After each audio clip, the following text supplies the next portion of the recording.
we are very happy, but the moment things doesn't happen the way we want to, we are unhappy. तो अब planning ऐसे करो चीज़ों को कि आपको अब खुशी रहो। तो मैंने क्या किया था कि चलो अगर मेरा नहीं होता इन केस या सिलेक्शन में मैं फेल होता हूँ, तो मैंने फटाफट अपने लिए ऑल्टरनेटिव प्लान कर लिया था कि भाई ठीक है, मैं बाइक लूँगा और मैं ऑल इंडिया टूर करूँगा वगैरह वगैरह, ऐसा मैंने प्लान कर लिया था। अगर मेरा सिलेक्शन नहीं होता है तो द वर्स्ट केस सिनेरियो क्या था, मैंने इंटरव्यू दिया, इंटरव्यू खराब हो गया, सिलेक्शन नहीं हुआ, that was the worst case scenario. तो उसके ऑल्टरनेटिवली मैंने एक प्लान कर लिया था कि नहीं हुआ तो नहीं हुआ, मैंने बाइक भी बुक कर दी थी, तो बुक करके मैं बस अब घूमूंगा, फिर ऐसा कुछ मेरा प्लान हो गया था।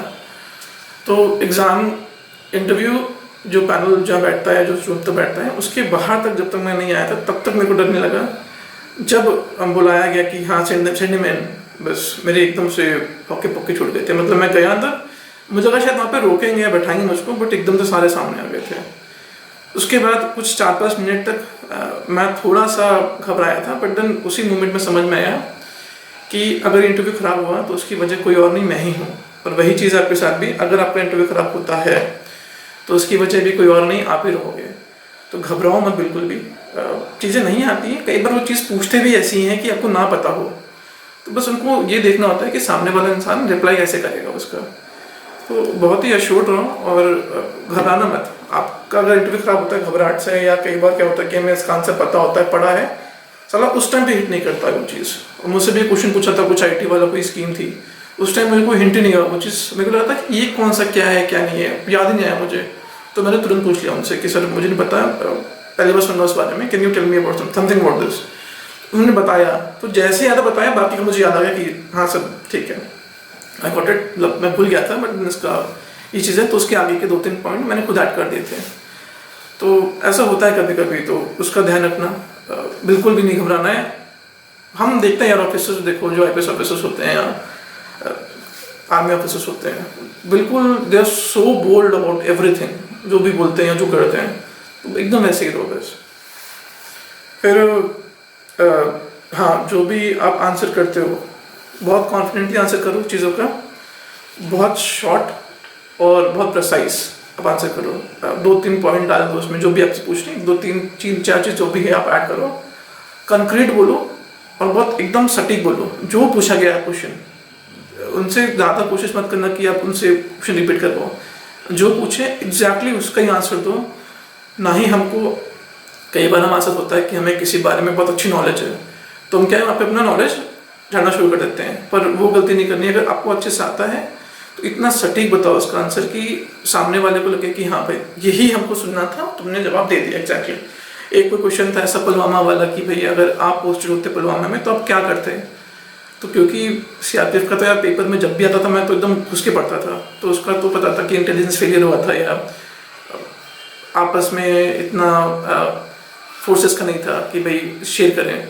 तो उसका दे दिया रिप्लाई कि भाई एक कॉमन प्लेटफॉर्म होना चाहिए जहाँ पे सबको इन्फॉर्मेशन मिले, और चाहे आईबी हो, वहाँ पे आपकी रॉ हो, या आपका JNK पुलिस हो, सीआरपीएफ हो, बीएसएफ हो, आर्मी हो, कुछ भी हो सकता, सबको एक के बराबर इन्फॉर्मेशन मिलनी चाहिए हर तरीके से। एक तो वो हो गया, प्लस इंटेलिजेंस गैदरिंग हो गया आपका। फिर आनंद कर दी भाई कि उस वक्त कोई शायद कार थी, बुलेट प्रूफ व्हीकल था रेनॉल्ट की, जो इंटेक्ट हो रही थी, उसका कुछ आईडी सहने की शक्ति बहुत ज़्यादा थी, तो उसका नाम डाल दिया कि अगर हम इसको प्रोक्योर करते हैं तो हम ऐसे बचा सकते हैं। फिर क्योंकि हमें पता है JNK में आईडी से ब्लास्ट वगैरह बहुत ज़्यादा होते हैं, तो हम क्या कर सकते हैं कि ग्रुप्स या ट्रूप्स को इकट्ठे बल्क में ना ले जा करके 40 लोग 50 लोग एक ही ट्रक में ना ले, बस में ना ले जाके हम छोटे छोटे पैचेस में, एक गाड़ी के पीछे एक गाड़ी फिर एक गाड़ी, ऐसे हम भेज सकते हैं। तो ठीक था, मतलब शुरू की 2-3 पॉइंट थे वो बहुत सटीक थे। बाकी ड्रोन्स वगैरह तो ठीक है, हमने ऐड ऑन कर दिए, अलग से कर सकते हैं वैसा, बट ये तो चीज़ थी इंपॉर्टेंट था, वो डाल दिया उसमें। फिर हो गया आपका कि चलो आप ज़्यादा मत बोलना, वहाँ पे ड्राफ्ट अपना बहुत अच्छे से पढ़ लो यार। मेरा 70-80% ड्राफ्ट से आया था, तो आप भी अपना ड्राफ्ट को इतने अच्छे से कवर करके जाओ कि आपने हर चीज़ पे, कॉलेज का नाम क्या है, कॉलेज के नाम पे सारा 10 क्वेश्चन बना लिए, अपने सब्जेक्ट्स देख लिए, मार्कशीट अपनी देख ली, दोबारा रिवाइज कर ली, हर चीज़ को आप अच्छे से देख लो ताकि कहीं से भी कुछ अलग से ना पूछे। आप मॉक इंटरव्यूज देखो यूट्यूब पे कि भाई क्या क्या पूछते हैं। अच्छा एक चीज़ और, जो लोग मॉक इंटरव्यूज दे रहे हैं देते ही हो या पहले भी दिए होंगे या देख रहे होंगे यूट्यूब पे। तो आप ये चीज़ कभी मत सोचना कि जैसा मौका है वैसा ही वहाँ पे होगा। ज़मीन और आसमान का अंतर है। जो वहाँ बैठते हैं उनके इंटरव्यू में और जो लेते हैं कोचिंग में उनके इंटरव्यूज़ में, कोचिंग वाले कभी कभी मुझे लगता है कि बहुत ज़्यादा ओवर कर देते हैं ये दिखाने के लिए कि भाई हम टफ इंटरव्यू कंडक्ट कराते हैं, अगर आपने हमारे यहाँ इंटरव्यू दिया तो आप बहुत कॉन्फिडेंट फील हो जाओगे।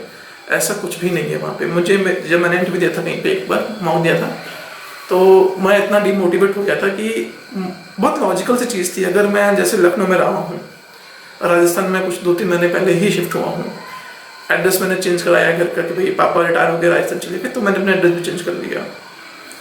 तो होने लग गया कि तुमको राजस्थान में क्यों नहीं कुछ पता है। जब मैं कभी रहा ही नहीं वहाँ पे तो मैं क्यों वहाँ का पता, मुझे पता बेसिक कुछ पता है, इतनी इन डेप्थ नहीं पता क्योंकि मैं कभी रहा ही नहीं वहाँ पे। मैं शुरू से लखनऊ में रहा हूँ। तो इंटरव्यू में जाते ही सेकेंड क्वेश्चन तो उनका यही था मुझसे कि आपका स्कूलिंग लखनऊ से है, कॉलेज लखनऊ से है, फिर जयपुर एड्रेस कैसे है। तो बता दिया भाई ऐसा ऐसा है, पापा रिटायरमेंट हो गया था 18 में और 18 के में रिटायरमेंट हो गया था, तो हम वो वहीं शिफ्ट हो गए कुछ टाइम बाद। और मैं दिल्ली में था क्योंकि फिर मैंने जॉब ज्वाइन करनी थी, तो मैं अपना महाराष्ट्र में जॉब कर रहा था, फादर मेरे वहाँ पे थे, शिफ्ट हो गए थे। तो उसके बाद उन्होंने कोई क्वेश्चन मुझसे पूछा ही नहीं उसको रिलेटेड, सिटी को रिलेटेड या रिलेटेड, लखनऊ का पूछ सकते पर उन्होंने कुछ पूछा ही नहीं मुझसे उस चीज़ को लेके। तो कई चीज़ें हैं, तो अपना डायफ को आप अच्छे से कर लो, बहुत सही से, एटलीस्ट बेसिक्स तो आप बहुत अच्छे से कर लो। कुछ क्वेश्चन जो हम उम्मीद करते हैं सामने वाले से कि उसको पता हो, जैसे क्वेश्चन हो गया कि जैसे मेरा कंप्यूटर साइंस ब्रांच था बीटेक में, तो हम मान के चलते कि क्वेश्चन पूछ सकता है कि भाई आपका सीएस ब्रांच था तो आप इसमें क्या करने आ रहे हो, या आपका सीएस ब्रांच था तो आप उसको कैसे यूटिलाइज कर सकते हो कोर्सेज में। इस पर मैं थोड़ा डिटेल बताऊँगा। और तो इन बेसिक क्वेश्चन को आप करके जाओ। सर्विस प्रेफरेंसेस जो आपकी हैं उसका रीज़न जो हो बहुत स्ट्रॉन्ग हो, जेन्युइन हो।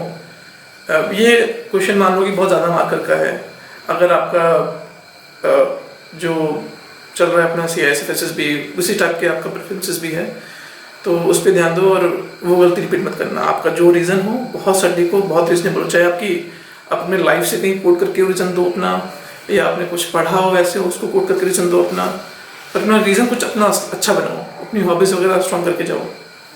ठीक। एक और है कि भाई अपना एक क्वेश्चन होता है कि इंट्रोड्यूस योरसेल्फ।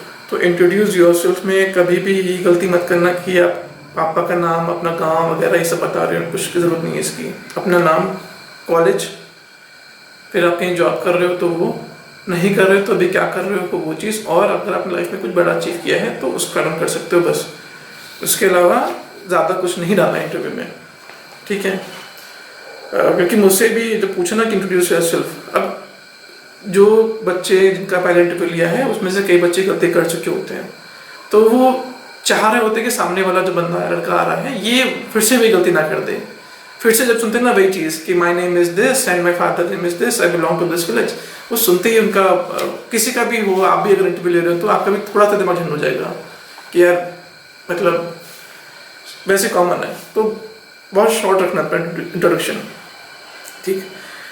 फिर अगर अपने डायफ में कुछ ना कुछ आपको डायफ में ऐसा आपने छोड़ा ही है, वहाँ पे अपना डायफ आप कई बार देखो, कुछ ना कुछ आपको अपने डायफ में ऐसा मिलेगा जिसके लिए आप अभी भी एकदम श्योर हो कि मुझे इसमें से तो क्वेश्चन पूछेगा ही पूछेगा। 5-6 क्वेश्चन तो ऐसे होंगे और उन 5-6 क्वेश्चन के लिए आप इतने अच्छे से उसका आंसर तैयार रखो कि वहाँ पे बैठा इंटरव्यू आपसे क्वेश्चन पूछते हैं, आप उसको इतना सही आंसर दो, इतना कंक्रीट कि आपको फिर से उसमें से क्वेश्चन पूछे। एक तो आपका टाइम बचेगा, दूसरा आप उसको कॉन्फिडेंस में भी लोगे। तो थोड़ा सा ये चीज़ अपनी तरफ से अच्छे से प्रिपेयर कर लेना, ठीक है। फिर जैसे मुझसे क्वेश्चन पूछा था कि CS ब्रांच था, मैं पता था कि मेरे से तो पूछेगा ये चीज़ कि भाई कंप्यूटर साइंस ब्रांच है या उसका यूटिलाइजेशन कैसे कर सकते हो फोर्सेस में, तो मुझसे पूछ लिया कि आपने CS ब्रांच था आपका, तो आप अगर कल जाके CRPF में, मेरा फर्स्ट प्रेफरेंस CRPF था, अगर आप वहाँ पर आते हो तो आप उसको कैसे यूटिलाइज करोगे। क्योंकि मैं गलती कर चुका था बता करके कि थोड़ा बहुत मैंने वेब डिजाइनिंग की है तो उसको यूटिलाइज कर सकता हूँ। अरे यार हम वहाँ पे हम सिर्फ और सिर्फ AC रैंक के लिए आ रहे हैं, उसका AC का काम कुछ और ऐसा काम है ही नहीं ये चीज़। तो आप कभी मत बताना कि मैं करूँगा। और दूसरी बात,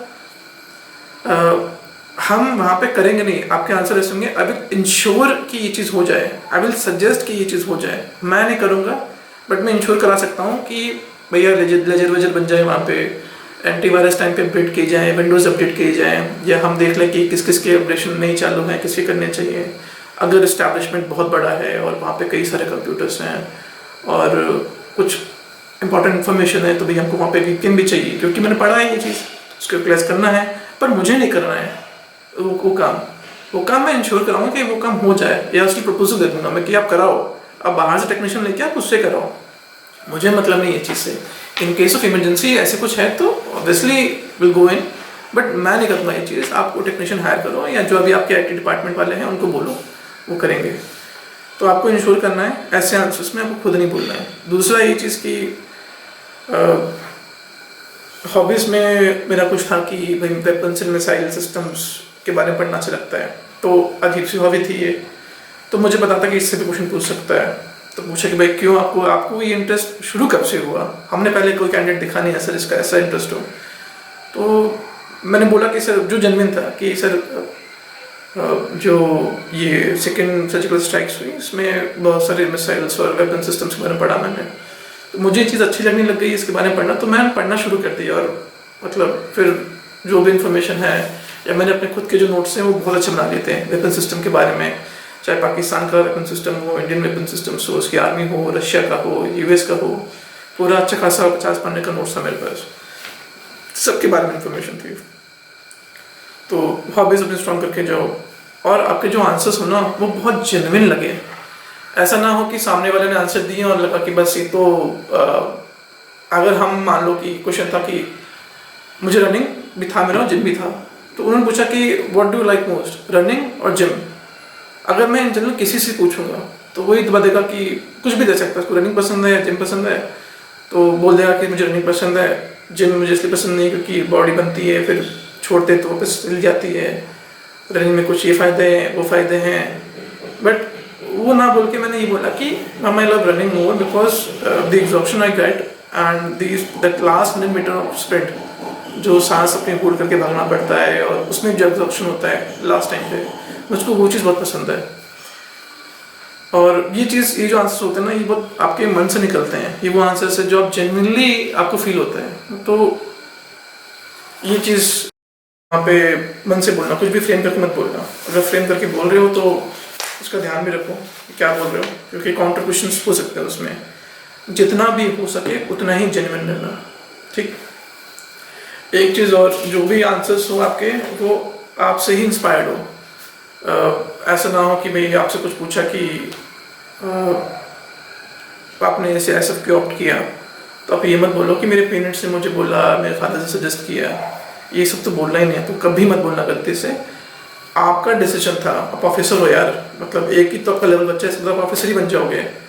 तो आप बोलो कि मैंने ये चीज़ देखी है, मुझे ये लगा, पापा बस मतलब नहीं है, लोगों से मतलब नहीं है कि लोगों ने क्या सजेस्ट किया, मुझको लगा मुझे करना चाहिए क्योंकि मैंने ये पर्टिकुलर चीज़ देखी जो मुझे बहुत अच्छी लगी, इसलिए मैंने ये पर्टिकुलर ऑप्शन जो है ऑप्ट किया। एक क्वेश्चन और है कि भाई आप कभी भी ये मत सोचो कि मीडियम एक प्रॉब्लम रहता है, उनको कोई फर्क नहीं पड़ता है। ये जो चीज़ है ना, जो गलतफहमी है, ये अभी तक रहता है। जहाँ रिजल्ट्स आए, आपके ग्रुप बने, सीआरपीएफ ग्रुप बन रहे हैं, सीआईएसएफ ग्रुप बन रहे हैं, एसएस ग्रुप बन रहे हैं, आप जब उन लोगों से मिलोगे आप समझ जाओगे कि साला घंटा ही फर्क नहीं पड़ता, इसमें कोई फर्क नहीं पड़ता, सब पे सब नॉर्मल है।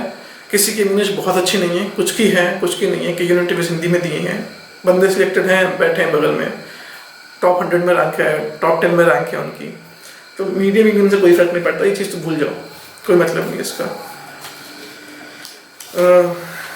और कुछ क्वेश्चंस ऐसे होते हैं कि tell me something about yourself, जो ओपन एंडेड क्वेश्चंस होते हैं, ठीक है। इन क्वेश्चंस के लिए आप पहले से ही बहुत वेल प्रिपेयर्ड रहो। कुछ कहते हैं कि इन्हें छोड़ दो, मैं कहता हूँ उनको मत छोड़ो।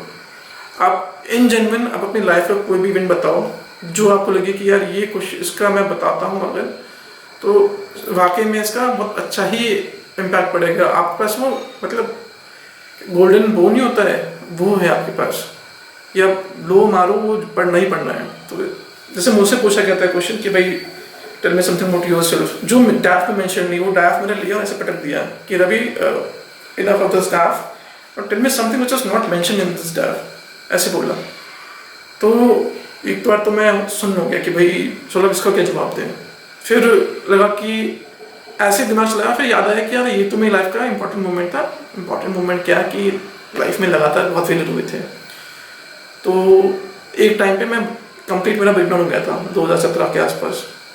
एग्जाम से निकल रहे हैं, 2.5 मार्क्स से रह रहे हैं, 0.7 मार्क्स से मेंस वगैरह में रह रहे हैं। तो होता ना कि मतलब आप फ्रस्ट्रेट ही जाते हैं टाइप का, तो वैसे ही मेरा कुछ हो गया था, एकदम फ्रस्ट्रेट सा हो गया था मैं। तो उस टाइम के बाद ऐसा कुछ हुआ कि मतलब मैंने फिक्र करना ही छोड़ दी थी। तो वही मैंने बोला वहाँ पे कि मैं बहुत कंटिन्यूस फेलियर्स हुए थे। उसके बाद मैंने रिग्रेट करना छोड़ दिया। जो चीज़ मेरे दिमाग में थी वो ये थी कि आपका लाइफ में जो भी कुछ आपको ऑप्शंस हो, आपकी प्रायोरिटीज़ हो, या आपके लाइफ में कोई एग्ज़ाम वगैरह हो, तो मेरा पार्ट क्या है कि मैं उस चीज़ के लिए मेहनत करूँ। चाहे मेरी फैमिली लाइफ हो, चाहे मेरी प्रोफेशनल लाइफ हो, चाहे मेरी एजुकेशन वगैरह और एजुकेशनल लाइफ हो, मेरा काम है मैं मेहनत करूँ। मैं जिस दिन वो इवेंट हो, अगर एग्ज़ाम है तो एग्ज़ाम के दिन, एग्ज़ाम देने के बाद मुझे रिग्रेट नहीं होना चाहिए उस चीज़ का कि मैंने कम मेहनत की। अगर मेरा नहीं होता है तो still I can tell myself that you don't have to worry, this was the best you can do. तुम कुछ और कर ही नहीं सकते थे। अगर आप फेल हो तो फेल होना ही था आपको। ऐसा नहीं कि मैं तब रिग्रेट करूँ कि यार मैंने उस दिन वहाँ पे नहीं आना चाहिए था, या 2-3 मार्क्स खाने होने चाहिए थे, या मेरे को घर का प्रेशर नहीं लेना चाहिए था तो निकल जाता। रिग्रेट करना ही नहीं है साला। जितनी मेहनत कर सकते हो आप करो उस टाइम के लिए। नहीं होता तो नहीं होता है। तो ऐसे कुछ आंसर था मेरा। अब एग्जैक्टली तो मैं नहीं फ्रेम कर सकता भी, पर इन शॉर्ट आंसर ये था मेरा। तो मुझे तो लगा कि भाई वो तो बहुत सही चीज़ बताई मैंने वहाँ पे, यार जिनको बताया तो लगा कि आंसर अच्छा है। तो ऐसे जो ओपनिंग क्वेश्चन हो ना उसको आप ज़रूर लो, अगर आप पहले से पेपर करके रख रहे हो तो। आंसर अपने आप के बहुत जेन्युइन रखना, और लगे कि वो आपसे ही आ रहे हैं आंसर्स आपके, बस। बाकी ऑल दी बेस्ट, दो यार अच्छे से, बिल्कुल मत घबराओ। मैं फिर बोल रहा हूँ कि आपका इंटरव्यू अगर ख़राब होता है तो उसके रिस्पॉन्सिबल सिर्फ आप और आपका डर ही है, और कुछ भी नहीं है। क्वेश्चंस नहीं आते हैं, आंसर्स नहीं आते हैं, तो ऐसा नहीं है कि भाई आप पढ़ाई